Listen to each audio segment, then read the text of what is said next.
آیا تو هم بخاطر سفید نبودن جلدت به دنبال کپسول و پیچکاری‌های سفید کننده هستی؟ پس این ویدیو برای تو است. یکی از بینندگان ما در رابطه با کپسول‌ها و پیچکاری‌های سفید کننده سوال کردند. به عنوان فارماسیست بیشتر از این محصولاتی که بخاطر سفید کنندگی تبلیغ میشوند حاوی گلوتاتیون میباشد. اسم این گلوتاتیون را میشناسین؟ گلوتاتیون چی است؟ گلوتاتیون یک تریپپتایده که 3 امینو اسید ساخته شده و یکی از قوی‌ترین آنتی اکسیدان در بدن ما میباشد که در بدن میتواند در مقابل رادیکال‌های آزاد عمل کند و گفتم میتواند در قسمت پاکسازی جگر رول دارد، همچنین در قسمت معافیت بدن رول ارزنده دارد. با حال می بالای ازی صحبت میکنیم که چطور گلوتاتیون سبب سفید شدن جلد میشه. طوری که میدانید بدن ما با خاطر ساخت رنگدانه یک انزیم به نام تایروزینیز ضرورت دارد. و این تایروزینیز فرمان میته بالای حجرات ملانوسایت تا رنگدانه یا ملانین را تولید کنه. و خود تایروزینیز به یک ماده یا عنصر ضرورت دارد تا فعالیت خود انجام بده. و این عنصر عبارت از مس میباشه. گلوتاتیون کاری که میکنه این مس با خود یک جا میکنه یا شیلات میکنه. زمانی که با خود شیلات کرد تایروزینیز از فعالیت میفته و این باعث میشه که جلد ما ملانین نداشته باشه و ملانوسایت ها ملانین تولید نمیکنه. به این گونه میتواند باعث سفید شدن جلد شه. کار دیگه گلوتاتیون انجام میده عبارت از این است که تولید فیوملانین را زیاد میکنه. این رو باید بدانید که در بدن ما دو نوع ملانین وجود داره. یکی فیوملانین، یکی یوملانین. یوملانین رنگ تیره داره و فیوملانین رنگ روشن مایل به زرد داره. گلوتاتیون کاری که میکنه تولید فیوملانین را زیاد میکنه که جلد ما به طرف سفید شدن میره. این از دیگه مکانیزم کار خود گلوتاتیون. و حالا من سر پیچکاری های سفید کننده یا انفیوژن های سفید کننده صحبت کنیم. یک نکته را باید داشته باشین که سازمان های معتبر مثل FDA و همچنین در فیلیپین که خیلی قوا برپا کردن و از اونجا شروع شد این موضوع سازمان ها استفادهش یعنی تایید نشده همچنین از استفادهش ممنوع قرار گرفته چون حجم بزرگ از این مواد یا گلوتاتیون در بدن ضخ میشه که سبب مشکلات برای جگر، کلیه ها یا گرده های ما میشه و همچنین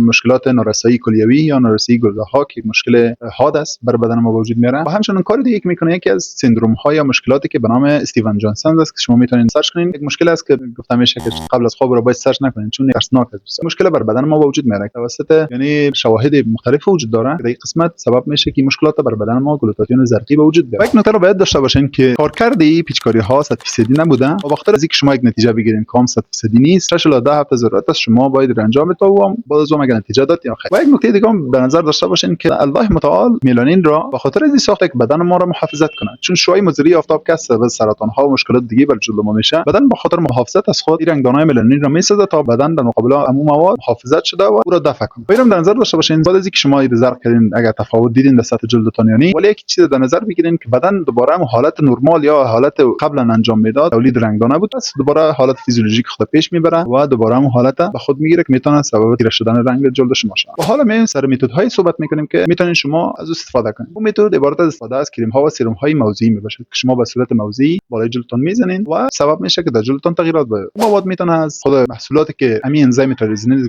گفتم فعالیت زیر فلج کنه یا فعالیت زیر بند کنه. اون مواد شامل میتونه الفاربتین باشه، کوجیک اسید باشه، ترانزیمیک اسید باشه، شامل میتونه خود ازلیک اسید باشه و همچنین میتونه به شکل موضعی در کریم ها و سرم ها جابجا شده و به شکل موضعی به سطح جلد ما بزنیم و اون تاثیرات بر ما به وجود میاره. و همچنین یک نکته دیگه که باید داشته باشین استفاده از ضد آفتاب لازمی و ضروری میباشه. اگر شما ضد آفتاب استفاده نکنین هر طریقی که پیش برین بازم نتیجه موثر نمیگیرین و باعث میشه که جلدتون دوباره تیره شه. من محمد شفیق دیدار هستم محصل فارماسی و در اینجا مشکلات جلدی را همراه با تداوی‌های موثر آن صحبت میکنم. و اگر می‌خواستی پشت پرده علمی هر مواد را بدانی کانال ما را فالو داشته باش و ویدیو را همراه دوستان شریک بساز. و اگر سوالی در رابطه با مشکلات جلدی و حصولات داشتی در کامنت میتونی پرسان کنی.